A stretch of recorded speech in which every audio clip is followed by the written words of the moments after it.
요한계시록 14장 6절부터 12절에 있는 말씀을 보겠는데, 이제 영원한 복음에 대한 내용들을 한번 정리하는 시간을 갖도록 하겠는데, 그래서 요한계시록 14장 6절부터 12절,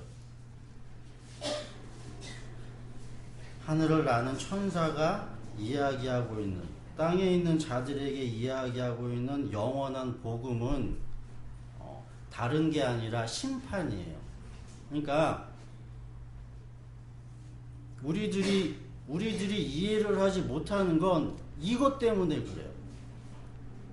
하나님이라는 분이 사랑의 하나님이라고 이야기를 하면서 왜 영원한 복음, 이 땅에 있는 자들이 들어야 하는 그 소리는 왜 멸망이냐라는 거죠. 그거를 사람들이 이해를 못하는 거예요. 그러니까 오늘 여러분들이 14장 6절부터 12절에 있는 말씀을 보면서 이러한 내용들을 여러분들 안에서 잘 생각을 하셔야 하는 거죠.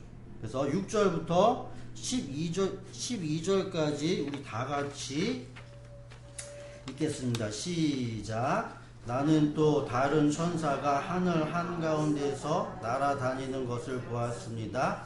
그에게는 땅 위에 살고 있는 사람과 모든 민족과 종족과 언어와 백성에게 전할 영원한 복음이 있었습니다. 그는 큰 소리로 외쳤습니다. 너희는 하나님을 두려워하고 그분께 영광을 돌려라. 하나님께서 심판하실 때가 이르렀다. 땅과 바다와 물의 근원을 만드신 분께 경배하여라. 또 두 번째 다른 천사가 뒤따라와서 말하였습니다. 무너졌다, 무너졌다. 큰 도시 바벨론이 무너졌다. 바벨론은 자기 음행으로 빚은 진노의 포도주를 모든 민족에게 마시게 한 도시다. 세 번째 다른 천사가 그들을 뒤따라와서 큰 소리로 말하였습니다. 그 짐승과 그 짐승 우상에게 절하고 이마나 손에 표를 받는 사람은 누구든지 하나님의 진노의 포도주를 마실 것이다. 그 포도주는 물을 섞어서 묽게 하지 않고 하나님의 진노의 잔에 부어 넣은 것이다.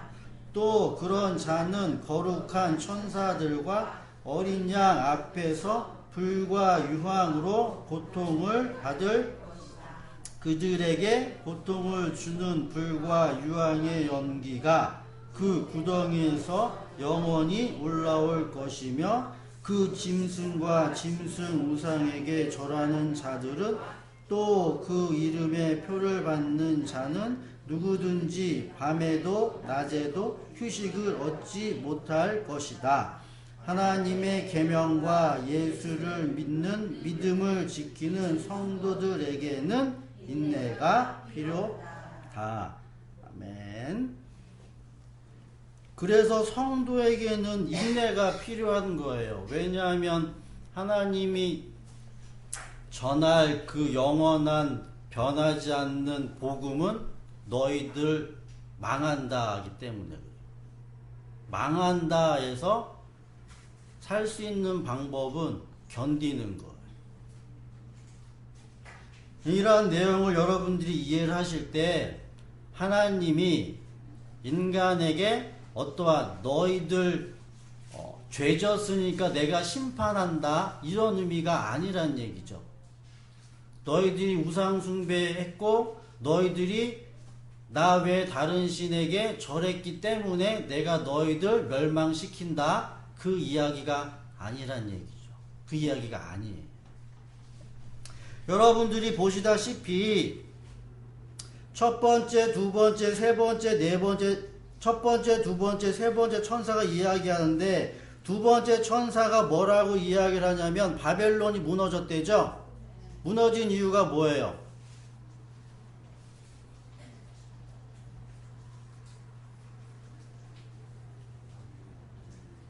네? 무너진 이유가 뭐냐고. 성경에 서서 있잖아요. 어?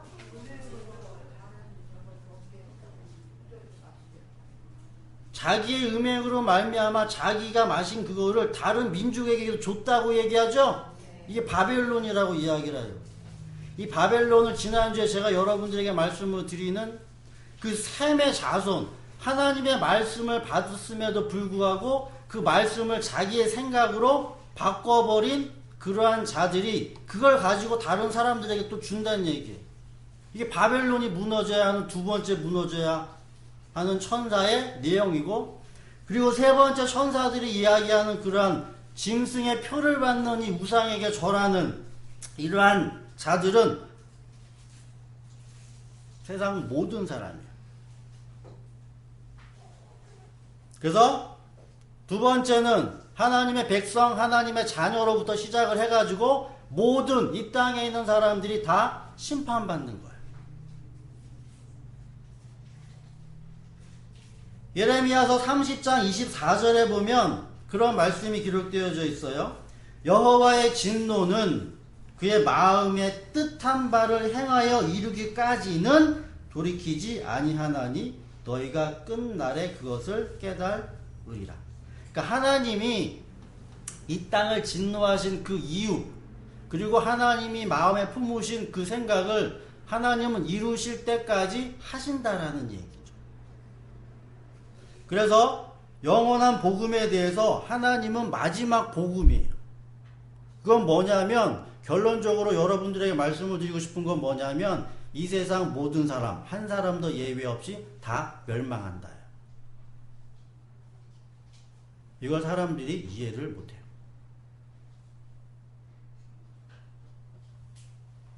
그래서 그 내용을 여러분들에게 설명을 해 드리도록 하겠습니다. 그래서 예레미야서 23장으로 먼저 가볼게요. 예레미야 23장. 그러니까 여러분들 머릿속에서 생각을 하세요. 왜 그러지? 이렇게. 그러니까 여러분들 안에서 답을 내셔야 한다고요. 제가 하는 말을 믿지 마시고 여러분들 안에서 답을 내셔야 한다는 거예요. 왜 이 세상 모든 사람들이 다 망해야 되지? 그게 무슨 하나님의 사랑이지? 그게 어떻게 은혜지? 그게 어떻게 축복이지? 물으셔야죠, 여러분들.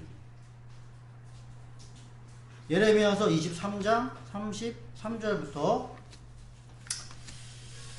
39절에 있는 말씀을 보면 거기 뭐라고 기록되어져 있느냐면,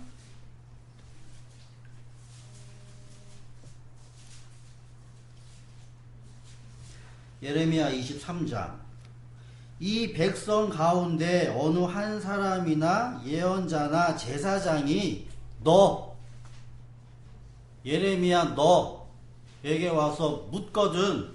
뭐라고 묻냐면 부담이 되는 주님의 말씀이 있느냐고 묻거든. 야, 내가 받기를 원하는 말씀. 그러니까 요 문자 그대로 해석은 좀 내 마음에 꺼리는, 그래서 엄중한 말씀이라고도 설명이 되고, 그래서 말씀 중에 말씀이라고도 이야기를 하는 이러한 이야기를 어느 누구 또 예언자, 제사장이 와서 이렇게 너에게 물으면 너는 그들에게 대답을 하는데, 부담이 되는 주님의 말씀이라고 네가 그렇게 물었니? 나 주가 말한다. 너희가 바로 나에게 부담이 된다. 니네들 자체가 부담이래요. 하나님이 그렇게 이야기하는 거예요, 지금. 그래서 내가 이제 너희를 버리겠다 말하였다고 하여라. 그러면 내가 뭔 잘못을 했나? 하나님 왜 나를 버리지? 이런 생각이 아니에요. 하나님의 마음이 있다는 얘기. 무슨 마음이? 그 은밀한 그 마음. 또 부담이 되는 주님의 말씀이라는 말을 사용하는 예언자나 제사장이나 백성이 있으면 내가 그 사람과 그 집안에 벌을 내리겠다고 하여라. 친구나 친척끼리 서로 말할 때에 부담이 되는 주님의 말씀이라고 말하는 대신에 주님께서 무엇이라고 대답을 하셨느냐?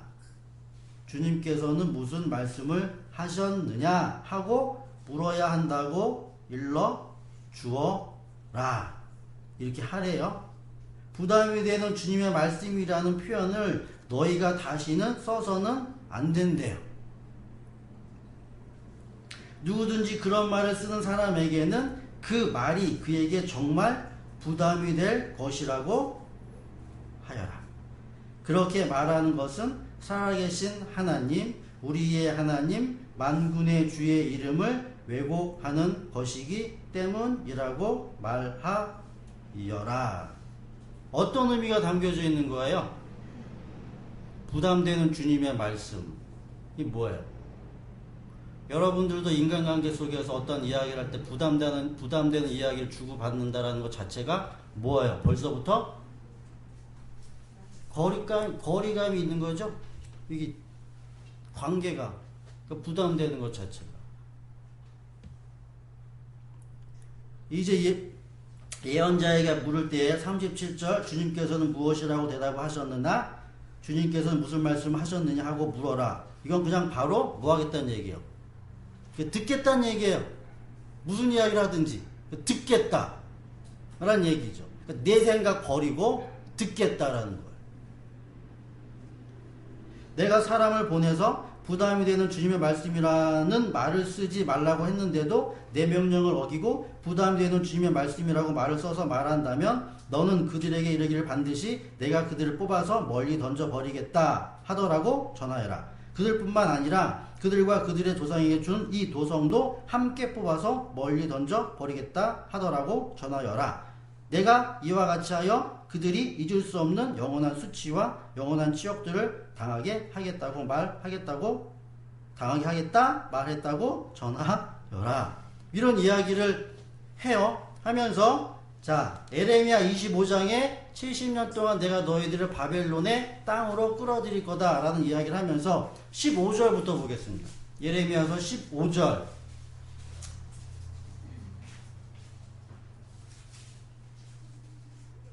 15절부터 31절까지 제가 한 절 읽고 여러분들이 한 절 읽으면서 이 안에 어떤 내용이 담겨져 있는지를 여러분들이 먼저 생각을 하셔야 합니다. 15절 주 이스라엘의 하나님께서 나에게 이렇게 말씀하신다. 너는 내 손에서 이 진노의 포도주 잔을 받아라. 내가 너를 뭇 민족에게 보낼 터이니 그들 모두에게 그 잔을 마시게 하여라.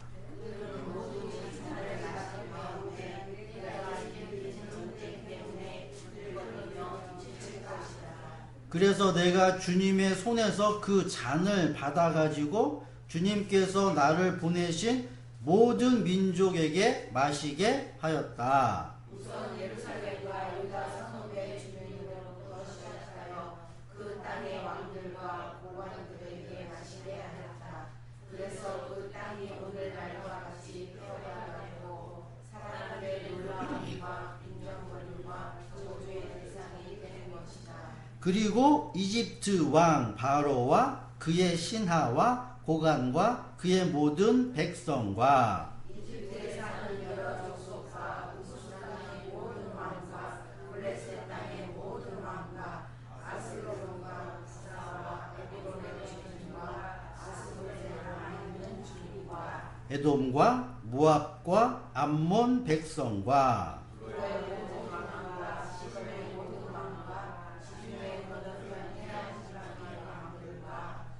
드단과 게마와 부스의 주민과 관자놀이의 머리카락을 짧게 깎은 모든 족속과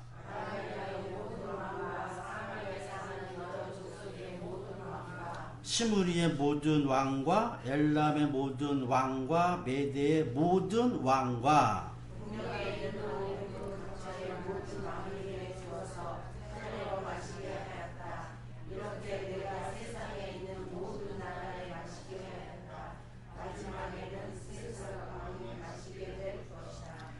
너는 이스라엘의 하나님 만군의 주가 하는 말이라고 하면서 이들 민족들에게 전하여라. 내가 너희 사이에 전쟁을 일으킬 것이니 너희는 마시고 취하고 토하고 쓰러져서 죽어라. 그러나 그들이 내 손에서 그 잔을 받아 마시기를 거절하면 너는 그들에게 이렇게 전하여라.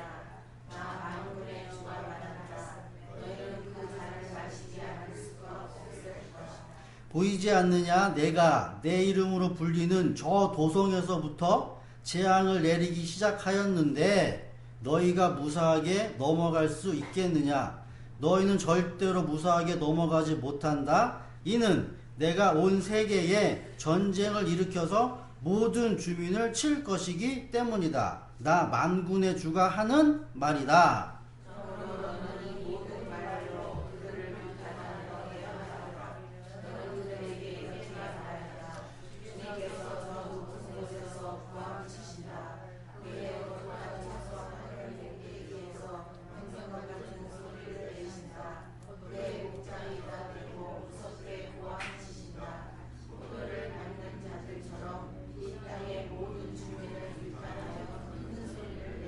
(31절) 다 같이 읽을게요. 시작. 주님께서 만민을 신문하실 것이니 그 우렁찬 소리가 땅 끝에까지 퍼질 것이다.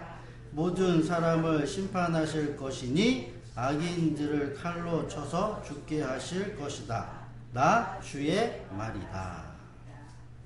내가 예수 잘 믿는다고 내가 여기서 벗어나지 못한다는 얘기예요. 내가 예수 잘 믿든 못 믿든 안 믿든 그 상관없이 하나님의 진노의 포도주 잔이 모든 이스라엘에서부터 시작을 해가지고 이집트, 에돔, 암몬, 모압 족속, 뭐 관자놀이의 머리카락을 짧게 깎는 이런 알지도 못하는 민족 모든 세계의 사람들한테 다 내가 전쟁을 일으켜서 다 망하게 하겠다는 거예요. 그리고 맨 마지막에는 세삭 왕이라고 하는데 여기서 주석 보면은 70인역에는 이 세삭이라는 왕이 바빌론이라고 번역되어져 있대요. 그러니까 상징적인 의미를 포함하고 있는 것 같은데 정확하게 세삭 왕은 제가 찾아보질 않아서 잘 모르겠어요. 하지만 이 마지막 이 세상에 있는 그 마지막까지 다 망하게 합니다. 다. 여러분들의 생각이 나는 예수 믿으니까 구원받겠지 이런 생각이 아니란 얘기. 일단 망하는 것부터 시작이에요. 그러면 왜 하나님의 그 마음 속에 무슨 생각이 있어서 이렇게 인간들에게 엄중한 또한 정말로 고통스러운 이야기부터 시작하냐라고 여러분들이 찾으셔야 돼요.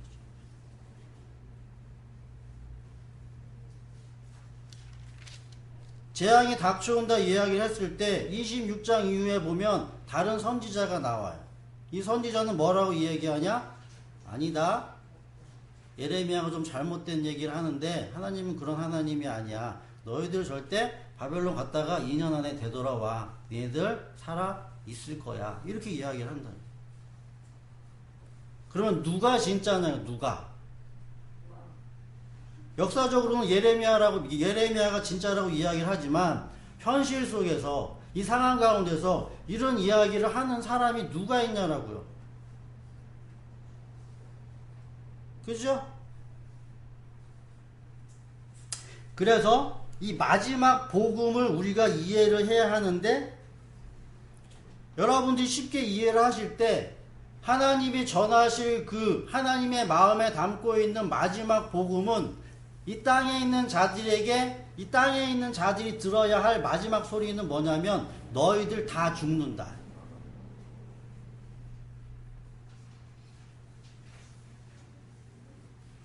그럼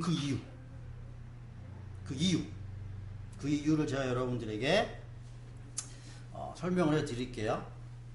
좀 어렵습니다. 그래서 당부드리고 싶은 거는 이제는 여러분들이 제가 하는 이야기를 이해 못하겠다라는 말이 핑계밖에 안 돼요. 그래서 제가 이거 찍으면서 돌리는 거예요. 그죠?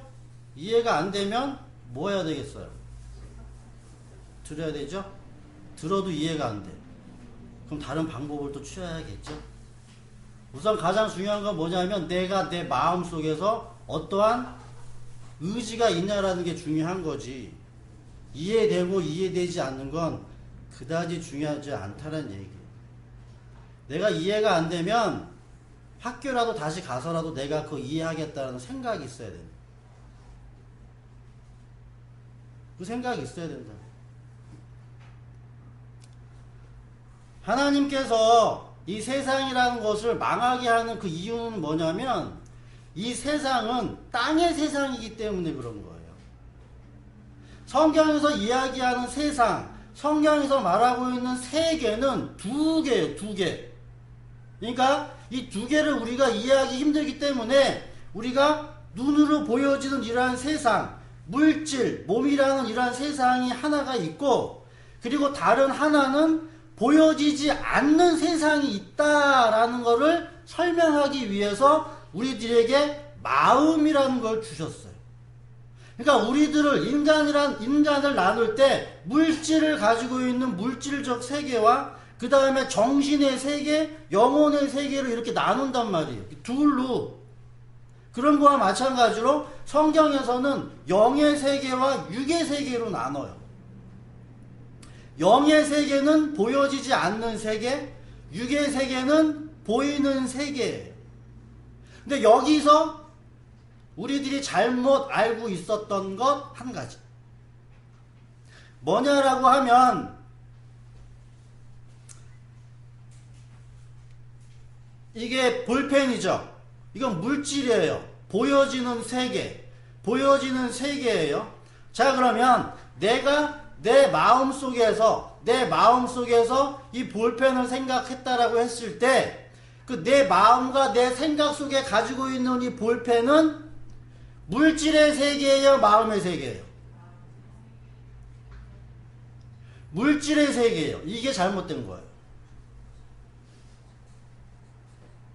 다시 말하면 이 바깥에 있는 이 물질이 그냥 내 안에 감각을 통해서 있는 거예요. 그렇기 때문에 내 마음과 내 생각이 이거를 생각한다라고 이야기를 해도 이건 영의 세계가 아니라 육의 세계예요. 그걸 우리가 이해하지 못했어요. 그러면 지금 현재 여러분들이 이 세상이라는 걸 접하면서 이 세상에서 하는 그런 모든 생각들을 담고 있다고 할지라도 그 모든 생각들은 다 육이 된다는 얘기예요. 육. 심지어 뭐까지 생각해도 신을 생각해도 그게 육이라고요. 육. 우상이 된다는 얘기예요. 그럼 영은 뭐냐? 성경에서 이야기하고 있는 그 영은 가장 은밀한 곳에 감춰져 경계지어져 보여지지 않는 그곳이에요. 그곳. 우리가 알 수도 없는 그곳.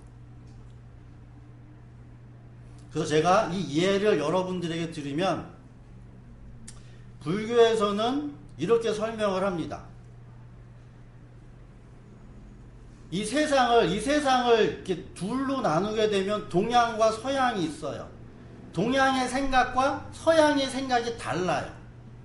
서양의 생각과 동양의 생각이 다른데 그걸 어떻게 설명을 여러분들에게 해드리냐라고 하면 만약에 우물 안에 개구리가 있어요. 그럼 이 개구리가 자기가 우물 안에 있다라는 사실을 알까요? 모를까요? 그럼 어떻게 알아요? 밖에 나와 봐야지 내가 우물 안에 있었다라는 그러한 개념을 알게 되겠죠? 그죠? 이게 서양적 사고방식이에요. 서양. 다시 말하면 나라는 주체, 나라는 존재를 알기 위해서는 내 밖에 있는 걸 통해서 나를 알게 되어지는 이러한 관점이 서양적 사상이에요. 근데 부처님이란 분은 어떤 생각을 했냐라고 하면 우물 안에 있는 개구리가 이미 우물 안에 있었음에도 불구하고 왜 우물 밖에 나가야지만 내가 우물 안에 있었다라는 걸 아느냐라는 거예요. 생각은 거기서부터 출발해요.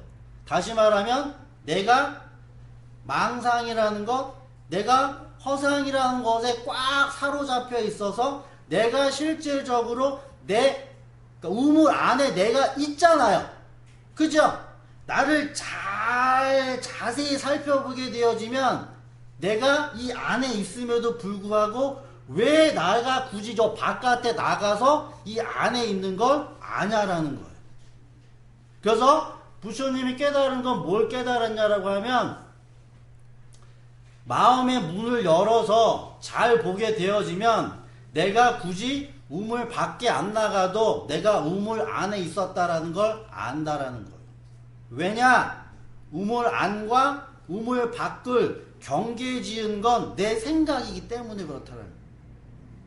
내 생각으로 이렇게 경계를 지어서 여기는 우물 안, 저기는 우물 밖. 이렇게. 그래서 경계 바깥으로 넘어가서 경계 안을 보는 이러한 생각들을 서양 사람들은 했는데 부처님은 그게 아니라 이 경계가 허물어지면 이 생각했던 이 경계가 허물어지면 단지 여기와 여기는 뭐 하다는 거예요? 동일한 데잖아요. 그죠? 같은 데죠? 같은 데이기 때문에 내가 이 안에서도 알 수 있다라는 거예요. 그래서 삶과 죽음은 하나야. 근데 내가 경계해 지어서 이건 사는 것, 저건 죽는 것. 내가 경계해 짓는 것고 행복과 고통도 하나예요. 근데 내가 스스로가 경계해 지어서 이거는 행복, 이거는 불행 이렇게. 그러니까 내 마음에 달려 있다는 거죠. 그게 불교예요. 이걸 깨달으면 본각, 해탈, 열반 깨닫는 거예요. 이 깨달음을 얻기 위해서 많은 사람들이 수행을 하는 거고. 그러니까 부처님은 이 얘기했어요. 다른 말 바꿀게요. 냉장고가 있어, 냉장고. 냉장고가 있는데 내가 밖에서 냉장고 안을 볼 수 있어요, 없어요? 어? 이게 서양적 사고방식이에요. 부처님은 뭐라고 얘기했냐면 내가 이 냉장고의 경계를 허물면 내가 그 냉장고 안을 볼 수 있다라고 얘기하는 거예요. 이 경계 허물. 이게 놀라운 생각이었어요.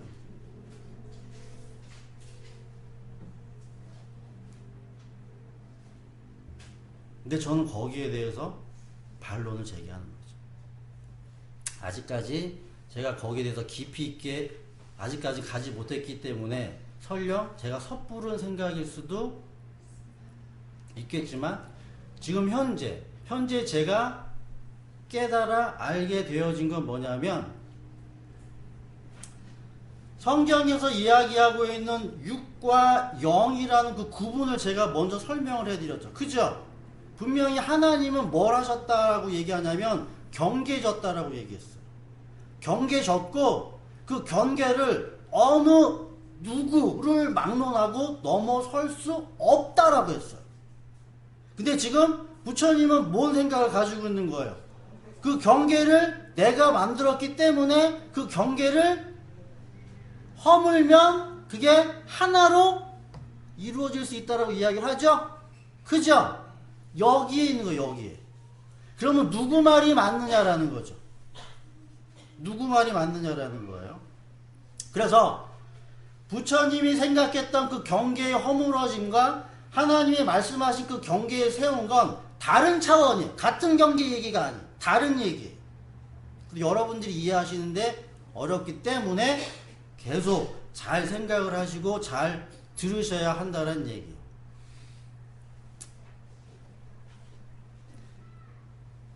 자, 먼저 내가 냉장고 안을 볼 수가 없죠. 근데 부처님이 수행을 깊이 하셔가지고 냉장고 안을 봤을까요? 못 봤을까요? 실제적으로 어? 그럼 못 봤으면 사기꾼이지. 부처님은 봤어요. 그게 뭐예요? 성경에서 이야기하고 있는 바다에서 올라온 그 짐승 우상 세우고 용이 권세 준다고요. 그게 보게 한다고요. 그럼 사람들이 따르는 거예요. 그러면 예수님은 냉장고 안을 봤을까요? 못 봤을까요?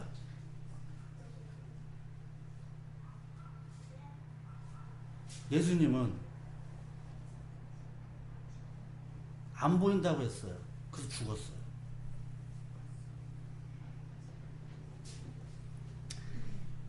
자, 지금 불교에서 이야기하고 있는 그 경계는 제가 처음에 여러분들에게 말씀을 드린 육 안에서의 경계예요. 그냥 이거 보고 바깥에 있는 감각을 통해서 이거 딱 보고 이걸 그 내 마음 안에 담아 놓으면 이건 바깥에 있고 내 마음 안에 있는 건 경계 지어지죠? 그죠? 생각에 경계 지어지잖아요. 이거 허물면 이거 바깥에 있는 거랑 이거 안에 있는 거랑 뭐가 되는 거예요? 하나 되는 거죠? 여러분들 안에서 발생하는 모든 문제들이 내 바깥에 있다는 얘기예요. 근데 그 문제들을 내 마음과 생각 속에 안에 담고 있잖아요. 그죠? 그러면서 내 안에서 뭐가 일어나냐? 번민이 일어나고 고뇌가 일어나고 갈등이 일어나잖아요. 근데 바깥에 있는 것과 내 안에 있는 것을 이 경계를 허물어 버려서 하나로 얘기해 버리면 밖에 있는 게 안에 있는 거고 안에 있는 게 밖에 있는 게 되잖아요. 하나가 되잖아요. 본질적으로 결국. 그죠? 그러니까 불교에서는 지금 불교에서 이야기하고 있는 그 경계라는 것은 육의 세계 속에서의 경계예요. 그냥 그 안에서의 경계라고요. 그러니까 충분히 뭐 할 수가 있는 거예요? 경계 허물어 가지고 넘어갈 수 있다고요. 근데 지금 성경에서 이야기하고 있는 하나님이 정하신 그 경계는 어느 누구를 막론하고 절대로 넘어갈 수가 없는 경계예요. 욥기 볼게요. 그래서 욥기가 처음에 그 시련과 고난과 고통을 당하면서 맨 마지막에 하나님을 만납니다. 하나님을 만나면서 하나님이 뭐라고 이야기를 하냐면 욥기 38장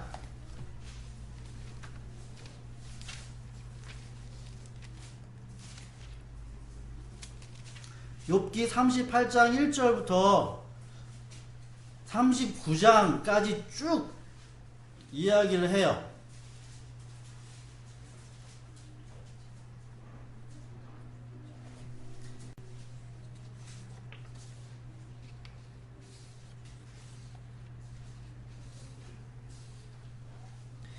욥기 38장 4절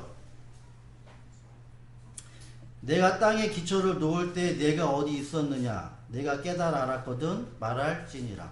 자, 하나님이 태양을 공중에다 달아 맸어요. 그러면 하나님이 태양을 공중에다 달아 매면 그 공중에 달린 그 태양을 땅으로 떨어뜨릴 수 있는 사람이 있어 없어요? 바다와 땅을 경계져가지고 아무리 태풍이 몰아치고 아무리 쓰나미가 몰아쳐도 그 바다에 있는 그 물이 땅을 완전히 덮을 수가 있어요 없어요? 없죠. 하나님이 지은 그 경계는 무엇을 막론하고도 넘어갈 수가 없다고요. 지금 보시게 되어지면 요한계시록을 보시게 되어지면 우리가 어떤 표현을 받냐면 바다에서 땅으로는 올라다녀요. 올라갔다가 내려갔다가 막 그래요. 근데 하늘에 있는 그 존재들이 땅으로 내어 쫓겨요. 그죠? 궁극적으로는 절대 그 하늘에 있는 그 하나님의 보좌가 있는 그곳에는 갈 수가 없다고. 단절됐다고 이렇게. 지성소에서 가장 은밀한 곳이에요. 거긴 어느 누구도 접근을 못하는 곳이라는 거예요. 하나님이 이스라엘 백성에게 율법을 줄 때 땅 둘러쳐가지고 여기 절대 넘어오면 너희들 다 죽는다고 해서 경계에 기치는 거예요. 어느 누구도 범접할 수 없는 그곳이라는 얘기예요. 그곳. 이게 경계예요, 경계. 이게 영이고요. 이게 하늘이에요. 하늘, 영. 경계를 넘어설 수가 없다는 얘기죠. 불교에서는 이 경계를, 육의 경계를 마치 영의 경계처럼 이해를 해요. 그러니까 내 마음속에 감각이라는 걸 통해서 내가 받아들여지는 그런 인식을 빼고 정말로 내 자신을 다 정말로 수련하게 되어지면 내가 그 경계를 허물 수 있다라는 그러한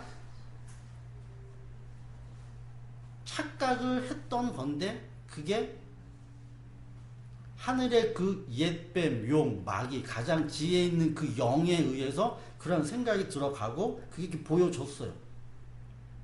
줬다는 얘기예요. 그러니까 여러분들에게 있어서 제일 먼저 이렇게 생각을 하셔야 하는 것은, 성경에서는 육의 세계와 영의 세계가 있다는 얘기예요. 근데 실질적으로 우리들이 지금 생각하고 우리들이 말하고 우리들이 행동하는 이러한 마음, 우리들이 말하고 있는 이 마음은 영이 아니라 육이라고, 육. 그래서 내가 뭘 먹고 내가 뭘 마시고 내가 뭘 입고, 그러니까 세상 사람들이 하는 모든 생각은 다 어디에 관련되어져 있어요? 내가 어떻게 먹고 사느냐에 관련되어져 있죠? 내 마음과 내 생각이 보이지 않음에도 불구하고 그게 육과 연결되어져 있다고요. 그래서 내가 잘 먹고 잘 살기 위해서 신을 섬기는 것도 육의 생각이라는 얘기예요. 내가 어떻게 하면 이 세상에서 행복한 삶을 살까? 내가 이 세상에서 두 다리 쭉 뻗고 편안하게 살까? 이 생각들 다 육의 생각이고, 이 육의 생각을 통해서 나오는 신을 만드는 건 다 우상이라고요. 그래서 다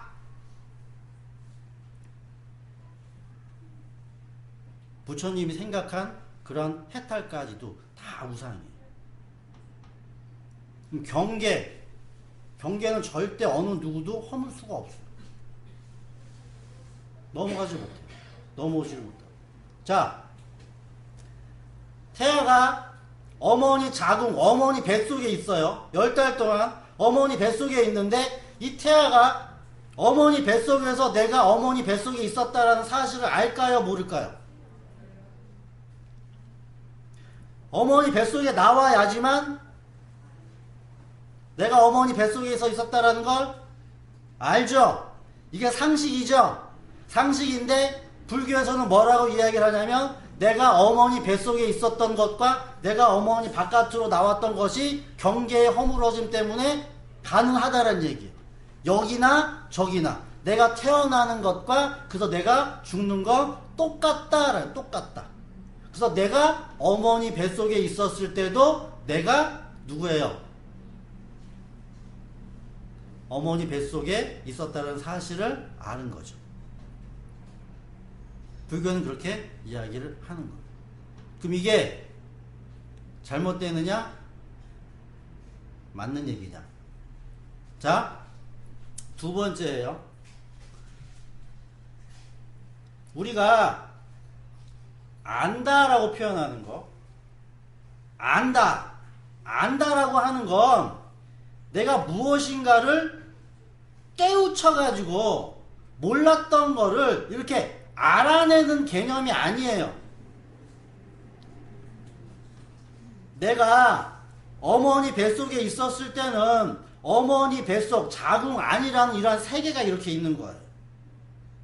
그리고 어머니 뱃속에서 나와서 이 세상이라는 이 세계라는 세계가 이렇게 있는 거예요. 그러면 내가 어머니 뱃속에 있어서 10달 동안 있다가 어머니 뱃속 바깥으로 이렇게 딱 나와 보니까 이 바깥의 세계는 이미 어떤 세계예요?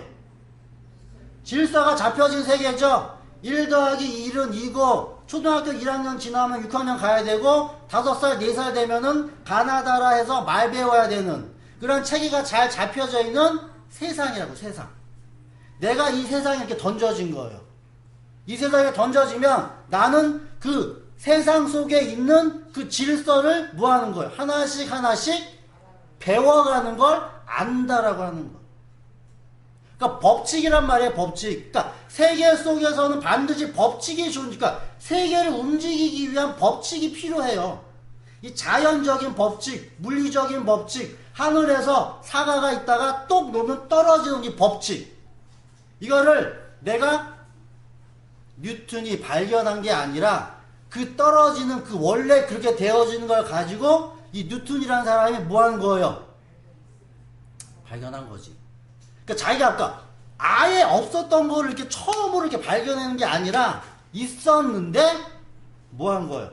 눈에 이렇게 들어온 거죠. 근데 그거를 안다라고 한다는 얘기죠. 좀 거꾸로 뒤집을게요, 그러면.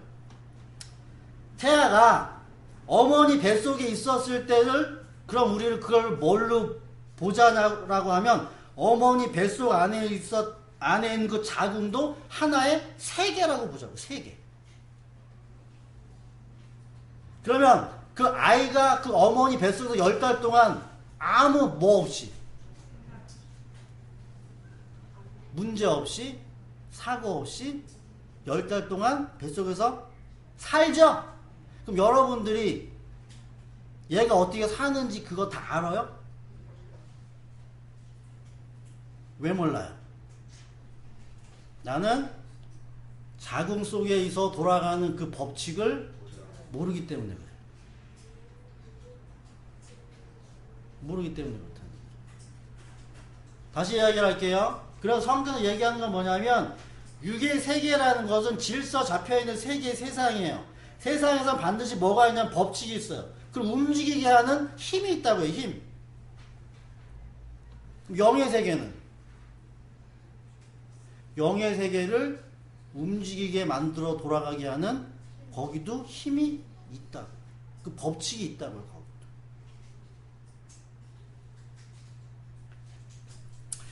예수님께서 마리아의 뱃속에 있었을 때 누가복음의 표현대로 보면 태아가 뱃속, 아이가 뱃속에 있었을 때 성령이 충만해가지고 뛰놀았다는 이런 표현들, 이러한 표현들을 우리들이 보게 되어지면, 아, 그냥 엄마 뱃속에 있는 그냥 한 세상, 세상이라는 한 세상 속에서 그냥 엄마 뱃속, 그 다음에 아이가 태어나는 거, 요렇게만 이해를 하는데, 여러분들이 이걸 이해를 하실 때 두 세계로 이해하세요.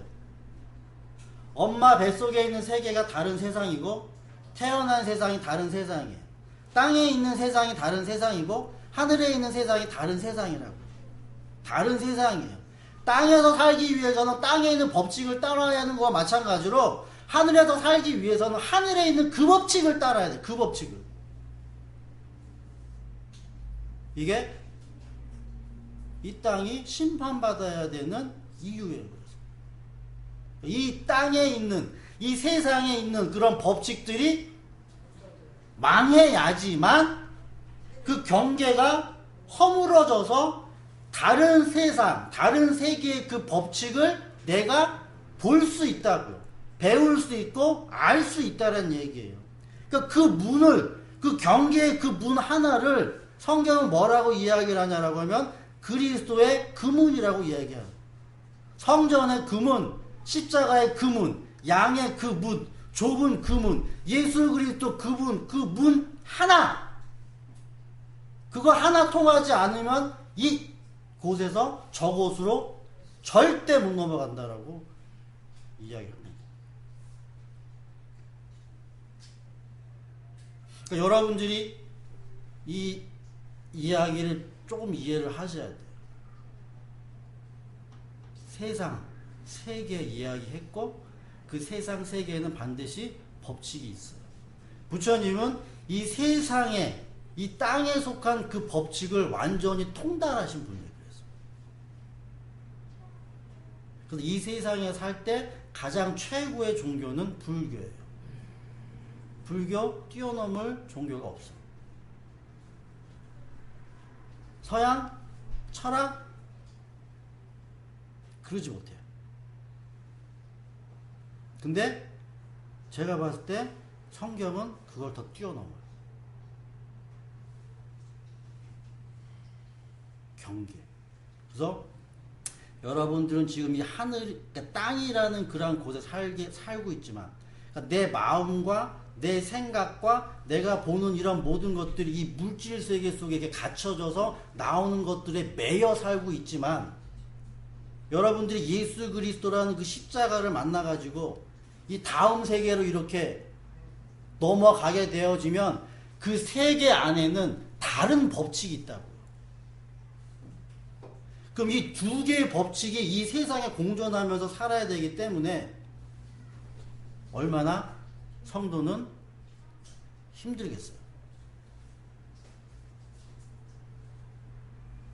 이 세상에 있는 그 법칙이 하나씩 하나씩 지워져 가고 하나님의 그 법칙이 하나씩 하나씩 나에게서 알아져가는 삶이 여러분들에게 있어야 되겠죠. 두 가지, 그러니까 이 하늘과 땅이 이렇게 공존해서 사는 거예요, 여러분들은. 그래서 하늘의 뜻이 땅에서도 이루어지는 그 예수님의 기도를 여러분들이 하셔야 하는 거. 계속해서 이러한 이야기를 여러분들에게 할게요. 그래서 오늘은 여러분들이 이해를 하실 때 하나님의 생각, 하나님의 마음은 이 땅이라는 그러한 경계 지은 그 세상을 허물어서 그 위에 하늘이라는 다른 세상을 세우기 위해서 이 땅을 그렇게 멸망해야 한다는 얘기죠. 근데 많은 대부분의 사람들은 하늘이라는 그 세상을 알지 못하기 때문에 이 땅이라는 세상에서 모든 것들이 해결되어져야 하는 그러한 생각을 하기 때문에 이 땅이 무너지면 된다, 안 된다? 안 되겠죠. 그래서 이 땅을 계속 붙잡고 있는 거. 이 땅에서 무엇인가를 계속 만들려고 하고 세우려고 하고 한다는 얘기예요. 그게 지난주에 바벨탑이라고요. 바벨탑이라고. 그리고 옛뱀 용이 준다고요. 능력 줘요. 냉장고 안에 쳐다보게. 그럼 냉장고가 안에 있는데 그럼 냉장고가 이 땅에 있어요, 하늘에 있어요? 똑같이 안에 있는 거다. 같은 공간 안에. 그죠? 그럼 예수님은 뭐라고 말씀하신 거예요? 냉장고 딱 보고서 난 신인데 저 냉장고 안에 난 잘 모르겠는데? 그리고 뭐 하신 줄 아세요? 냉장고 안에 들어갔어요. 여러분들 냉장고 안에 들어가서 살 수 있는 사람. 냉장고 안에는 무슨 법칙이 있어요? 0도씨의 법칙, 몇 도씨의 법칙. 절대로 이 온도 올라가면 안 되죠? 그 법칙 안에서 모든 것들이 다 있어야 되겠죠? 그죠? 그럼 내가 이 36.5도씨의 이 세상의 법칙을 가지고 살고 있는 이 몸이 냉장고 속에 들어가서 내가 살 수 있겠냐고요? 그래서 나는 뭐 하는 거예요? 이 경계를 허물기 위해서는 그냥 이거를 경계 허물었으니까 나 봤다? 이로 끝나는 게 아니라 내가 죽는 거죠. 이 세상에는 죽는 거예요. 죽고 일로 넘어가야 돼요. 이걸 부활이라고 얘기해요. 부활. 결론을 여러분들에게 말씀을 드리면 영원한 복음은 심판이에요. 영원한 복음은 저주 아래 놓여야 하는 하나의 사건이에요. 그 사건으로 말미암아서 우리들은 이 땅이라는 세계에서 하늘이라는 세계로 넘어가야 돼요. 이 땅의 법칙을 내가 버릴 수 없죠. 주님이 버리게 만드신다는 얘기예요. 그리고 하늘의 법칙을 하나하나씩 알게 해 준다는 얘기죠. 예담교 성도 여러분들이 제가 하는 이야기를 한번 잘 들어보시고 이제 여러분들에게 달려있는, 저에게 달려있는 게 아니라 여러분들에게 달려 있어요. 여러분들이 아직까지 이 세상에 있는 법칙에 붙잡혀가지고 이 세상에 있는 것들만을 생각하게 되어지면 여러분들은 이 세상에 있다가 그 심판과 진노 아래 떨어질 수밖에 없어요. 그러나 그 가운데서 한 분도 빠짐없이 예수 그리스도의 그 은혜로 말미암아서 그 문, 그 길을 여러분들이 찾으셔서 넘어가서 그곳에는 무슨 법칙이 있는지를 여러분들이 경험하셔야지. 그것도 뭐 하는 거예요? 경험하는 거죠? 이 세상도 경험하듯이 하늘도 뭐 하는 거예요? 그래서 그 법칙을 알아가면서 경험하는 거예요. 그걸 경험해야지만 비로소 이 땅에 있는 것들을 논다고요. 그러한 은혜가 여러분들에게 있게 되어지기를 간절히 바라면서 여러분들의 머릿속에, 그래서 하나님 이 세상을 뭐 한다? 한 사람도 예외 없이 다 죽인다. 그러한 죽음 속에 여러분들이 있게 되어지길 간절히 바라고, 또한 그래서 우리들이 그 죽음 가운데서 살 수 있는 유일한 방법은 참는 거예요. 참는 거. 인내하는 여러분들이 되어지길 간절히 바라겠습니다. 기도드립니다. 하늘에 계신 하나님 아버지,